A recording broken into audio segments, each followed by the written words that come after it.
भक्तों राधे राधे, जय श्री कृष्णा। भक्तों 4 जनवरी 2026 यानी रविवार को पड़ रही है माघ महीने की प्रतिपदा तिथि। और भक्तों ये वह तिथि है जो माघ महीने में पड़ने वाली सबसे बड़ी तिथि है, क्योंकि ये रविवार के दिन पड़ रही है जो बहुत ही खास है। और भक्तों आप सभी लोग जानते हो रविवार का अगर सबसे बड़ा कोई उपाय है तो एक छुटकी की काले तिल वाला उपाय है। तो भक्तों इस रविवार के दिन आप लोगों को इस एक छुटकी काले तिल वाले उपाय को जरूर करना है। बहुत सारे लोग होंगे जिन लोगों ने इस उपाय को नारकों ने किया हो, मतलब पूरा साल निकल गया, उन्होंने किसी भी दिन काले तिल वाले उपाय को ना किया हो। पर भक्तों आपके पास एक आखिरी मौका बचा हुआ है जो कि 4 जनवरी के दिन है। तो इस दिन आप लोगों को इस वाले उपाय को जरूर कर लेना है। भले ही आपने पूरे साल भर इस उपाय को ना के किया हो, पर अगर आपने इस माघ महीने के रविवार के दिन अगर इस वाले उपाय को कर लिया तो आपको इस उपाय को करने का वह फल मिलेगा जिसकी आपने कभी कल्पना भी नहीं करी होगी। इसीलिए आप लोग इस वाले उपाय को एक बार जरूर कर लेना है, ताकि आप लोगों के हाथ से ये मौका ना जा सके और आपको इस उपाय को करने का फल मिल सके। भक्तों ये उपाय पूज्य पंडितों और गुरुओं ने अपनी अभी की ही शिव महापुराण, जो हमारे हिंदू धर्म के 18 प्रमुख पुराणों में से एक है, उसी महापुराण की कथा में बताया है। जिस उपाय को आज हम आपको बहुत अच्छे से समझाने वाले हैं। इस वीडियो को देखने के बाद इस उपाय को समझने के लिए आपको कोई और वीडियो को देखने की जरूरत नहीं पड़ेगी। तो चलिए भक्तों उपाय को शुरू करते हैं।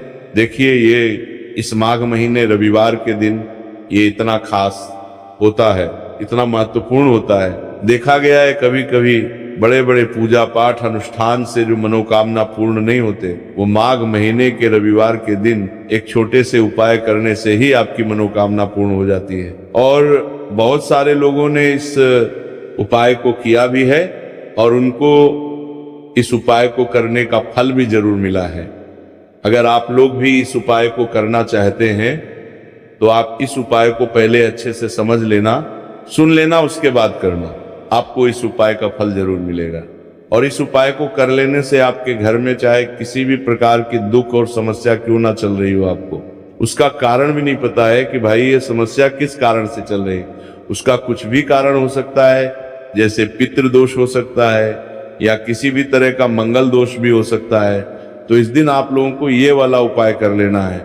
ये एक ऐसा उपाय है जिस उपाय को अगर किसी विशेष दिन पर किया जाए तो भाई उस विशेष दिन का जो है वह तो हमें मिलता ही मिलता है। पर हमने उस दिन पर इस काले तिल वाले उपाय को किया है तो हमें उससे भी बड़ा फल मिलता है, और फल बहुत जल्दी मिलता है, क्योंकि आप इस उपाय को बहुत ही बड़े और विशेष दिन पर कर रहे हो। तो चलिए अब उपाय के बारे में बात करते हैं, लेकिन उससे पहले आप लोगों को यह जानना आवश्यक है कि आखिर ये उपाय किस समय करना है किसको करना है और कैसे करना है। तो चलिए हम आगे आपको वीडियो में एक एक करके बता देते हैं। लेकिन उससे पहले अगर आप लोग हमारे चैनल पर नए हैं तो हमारे चैनल को सब्सक्राइब कर लेना और इस वीडियो को लाइक करके कमेंट बॉक्स में श्री शिवाय नमस्तुभ्यम ओम नमः शिवाय जरूर टाइप कर देना।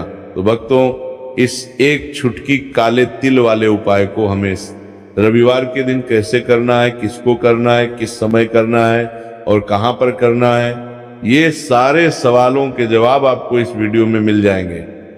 और जो ये वीडियो देखेगा भाई उसको एक छुटकी काले तिल वाला उपाय जरूर करना चाहिए, क्योंकि इस दिन काले तिल का भी बहुत ही बड़ा और विशेष महत्व होता है। और जब बात आ जाए एक छुटकी काले तिल की तो ये सोने पर सुहागा वाली बात हो जाती है और ये एक बहुत ही बड़ा उपाय हो जाता है रविवार प्रतिपदा तिथि का।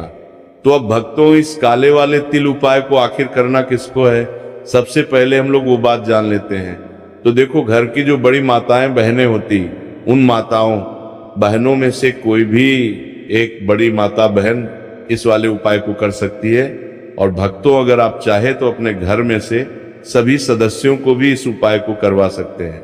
अगर किसी व्यक्ति की खुद की कोई मनोकामना है, खुद की कोई दुख और परेशानी है, जो कि वह अपने लिए ही करना चाहता है। इस वाले उपाय को तो वह खुद अपने लिए भी कर सकता है। बाकी अगर कोई घर में से ऐसा है जो कि अपने पूरे घर परिवार की सुख और शांति के लिए ये वाला उपाय करना चाहता है, तो भाई वो भी कर सकता है, उसमें भी कोई दिक्कत वाली बात नहीं है।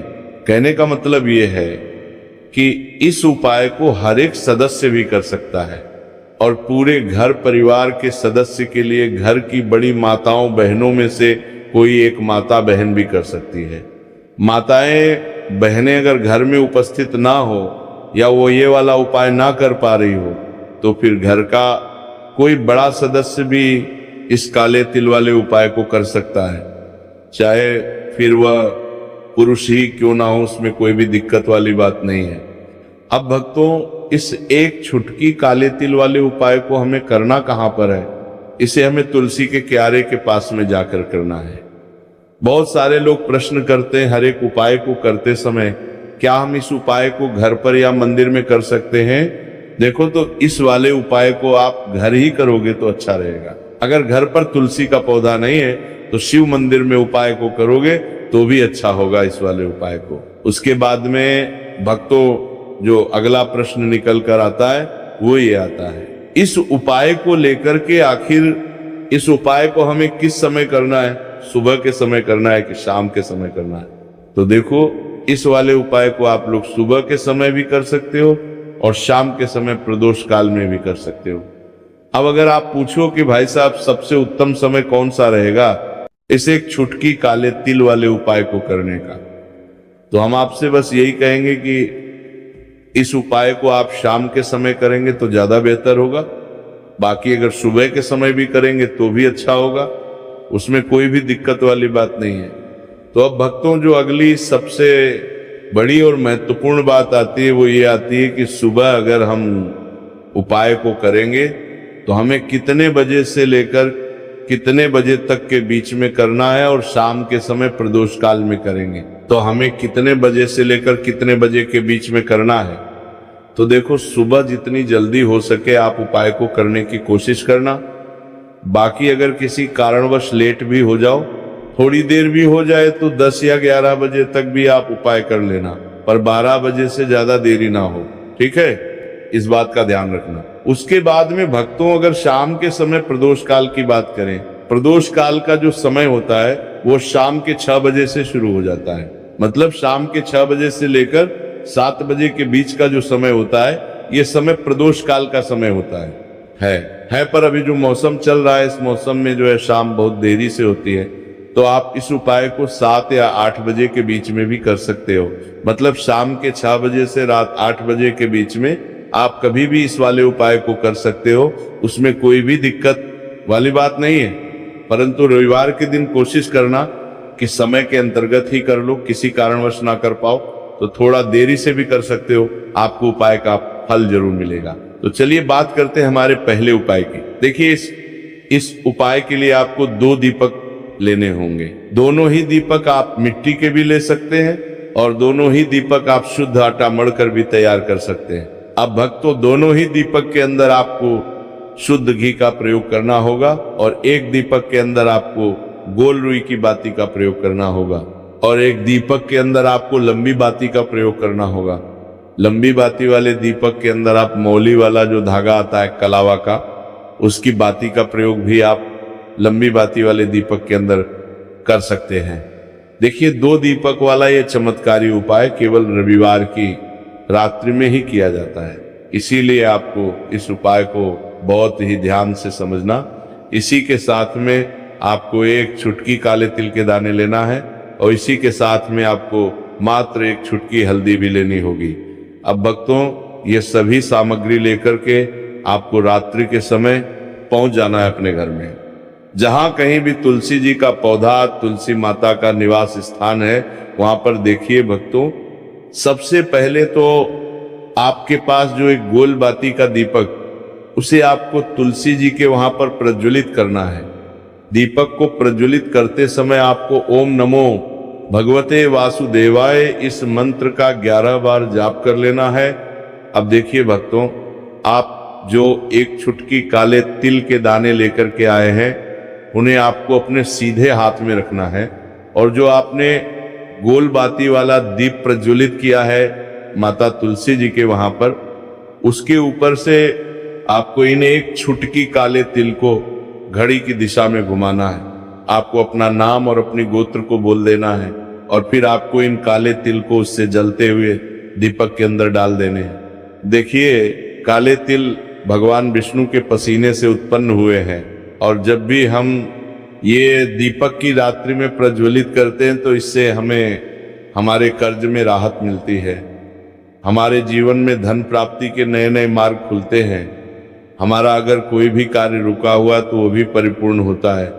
देखिए, गोल बाती का जो दीपक है, विशेषकर हम माता तुलसी के वहां पर भगवान विष्णु और माता लक्ष्मी के निमित्त प्रज्वलित कर रहे हैं। इस प्रकार से आपको यह दीपक प्रज्वलित कर देना है। अब जो आपके पास लंबी बाती का दीपक है, एक छुटकी हल्दी है, तो इससे आपको लेकर के पहुंचना है अपने घर के मंदिर में। आपके घर के मंदिर में माता लक्ष्मी की जो भी प्रतिमा ही मूर्ति है, उनके सामने सबसे पहले तो आपको ये लंबी बाती का दीपक रखना है, फिर आपको दीपक को प्रज्वलित कर देना है। दीपक को प्रज्वलित करते समय आपको ओम महालक्ष्मी नमः इस मंत्र का जाप करते रहना है। अब भक्तों, आपके पास जो एक छुटकी हल्दी है, उसे आपको अपने सीधे हाथ में रखना है और इस एक छुटकी हल्दी को आपको उस दीपक के ऊपर से 11 बार घड़ी की दिशा में घुमाना है और आपको ओम महालक्ष्मी नमः मंत्र का जाप करते रहना है और इस एक छुटकी हल्दी को आपको उसे दीपक के अंदर डाल देना है। देखिए, एक छुटकी हल्दी वाला जो दीपक है आपके जीवन से दुर्भाग्य को समाप्त करता है, माता लक्ष्मी की आपको कृपा प्राप्त करवाएगा, धन प्राप्ति के आपके जीवन में नए नए मार्ग बनाएगा। देखो, अगला उपाय है वो भी बहुत ज्यादा खास है। तीनों उपाय को आप जरूर सुनना, क्योंकि जो आपको अच्छा लगे वो उपाय आप कर सकते हैं। देखिए, इस उपाय के लिए आपको 2 हरी इलायची लेनी होगी। हरी इलायची आपको साबुत लेनी है, खंडित नहीं होनी चाहिए। और इसी के साथ में आपको मात्र थोड़ा शहद लेना है। शहद आपको मात्र आधा चम्मच या फिर उससे भी कम ले लेना है। और इसी के साथ में आपको एक दीपक ले लेना है।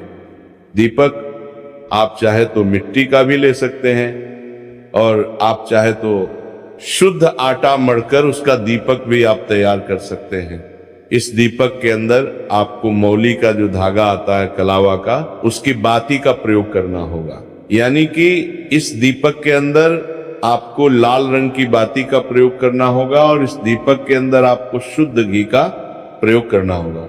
अब ये सारी सामग्री लेकर के आपको अपने घर में जो भी मंदिर है वहां पर पहुंच जाना है और आपको माता लक्ष्मी के किसी भी स्वरूप के सामने बैठ जाना है।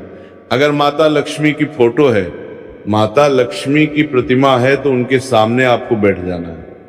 अगर माता पार्वती की प्रतिमा है तो उनके सामने आपको बैठ जाना है। यानी कि किसी भी माता के स्वरूप के सामने आपको बैठ जाना है। आप देखिए, सबसे पहले तो आपको माता रानी के सामने थोड़ी सी चावल की ढेरी बना देनी, यानी कि थोड़ी सी अक्षत के दाने आपको माता रानी के सामने रखना है। उसके बाद आप जो एक दीपक लेकर के गए हैं, उस दीपक को आपको उन्हीं चावल के दानों के ऊपर रख देना है और फिर इस दीपक को आपको माता रानी के सामने प्रज्वलित कर देना है। देखिए, इस दीपक को प्रज्वलित करते समय आपको ओम महालक्ष्मी नमः इस मंत्र का लगातार जाप करते रहना है। दीपक को प्रज्वलित करने के बाद आप जो 2 हरी इलायची लेकर के गए हैं, उसमें से एक हरी इलायची को तो आपको उसी दीपक के अंदर डाल देनी है और वहीं पर आपको कम से कम 21 बार ओम महालक्ष्मी नमः इस मंत्र का जाप कर लेना है। अब आपके पास जो शहद है और एक हरी इलायची है, उसे सीधे आपको लेकर के पहुंच जाना है भगवान शिव के मंदिर में। पूज्य गुरुजी ने बताया है कि ये उपाय आपको सिर्फ और सिर्फ शाम के समय ही करना होगा। शाम को जब भी सूर्यास्त का समय होता है तो उस समय आपको ये उपाय करना है। लेकिन सबसे पहले तो आपके पास जो एक हरी इलायची है, उसे आपको उस शहद के अंदर अच्छे से डुबो देना है यानी कि शहद का लेपन उसे हरी इलायची के ऊपर चारों तरफ आपको कर देना है। अब ये जो शहद से युक्त हरी इलायची है, इससे आपको भगवान शिव के शिवलिंग पर अर्पित कर देनी है और आपको श्री शिवाय नमस्तुभयम इस मंत्र का लगातार जाप करते रहना है। फिर इसके बाद आपको एक लोटा जल भी अपने साथ लेकर के जाना। तो ये एक लोटा जल भी आपको धीरे धीरे शिवलिंग के सामने समर्पित कर देना है, शिवलिंग पर नहीं, और आपको श्री शिवाय नमस्तुभयम इस मंत्र का जाप करते रहना है। फिर इसके बाद आपको अपने घर आप तक को मंत्री नामना है लोग तक को मंत्री फारा इसको जाना है। इस प्रकार से आपको ये उपाय कर लेना है। तो चलिए भक्तों, जान लेते हैं पूज्य पंडितों और गुरुओं द्वारा बताए गए दूसरे उपाय के बारे में। देखिए, इस उपाय के लिए आपको लेना है 11 चावल के दाने। गुरुजी ने कहा है चावल के दाने खंडित नहीं लेने हैं, बिल्कुल साबुत होने चाहिए। उसके साथ में आपको लेना है एक बेलपत्र। बेलपत्र का भी एक नियम है, अगर आपके पास बेलपत्र नहीं है तो आप शिवलिंग से उठाकर उसको पुनः शुद्ध जल से धोकर इस्तेमाल कर सकते हैं। इस प्रकार आपको बेलपत्र लेना है। इसके बाद आपको एक लोटा जल लेना है। अब ये सब सामग्री लेकर आपको जाना है महादेव के मंदिर में। देखो, अब आपको उत्तर साइड में खड़े हो जाना है और सबसे पहले आपको एक बेलपत्र अपने हाथ पर और 11 चावल दाने रखकर शिवलिंग के सामने अपना नाम और गोत्र बोलते हुए समर्पित कर देना है और ओम नमः शिवाय श्री शिवाय नमस्तुभ्यम का लगातार जाप करना है। अब आपको जो एक लोटा जल साथ में लेकर आए थे, उसे धीरे धीरे बेलपत्र और चावल दाने के ठीक ऊपर आपको समर्पित करते जाना है और शिव पुराण के मूल मंत्र श्री शिवाय नमस्तुभ्यम का 11 बार जाप करना है और अपनी मनोकामना बोलते जाना है। देखो, बस छोटा सा उपाय करना है, देखना एक दिन आपके सब काम बनने लग जाएंगे। गुरुजी का बहुत ही विशेष उपाय है। इस वीडियो में हमने आपको 2 से 3 महा उपाय आपको बताए हैं जो आपको रविवार के दिन करने हैं। अगर आपके मन में उपाय से जुड़ा कोई भी सवाल है तो हमें कमेंट बॉक्स में पूछ सकते हैं। उपाय करते समय कोई भी गलती नहीं करनी है। अगर आपको हमारी वीडियो पसंद आए तो हमारे इस चैनल को सब्सक्राइब जरूर करें। हर हर महादेव। ओम नमः शिवाय श्री शिवाय नमस्तुभ्यं।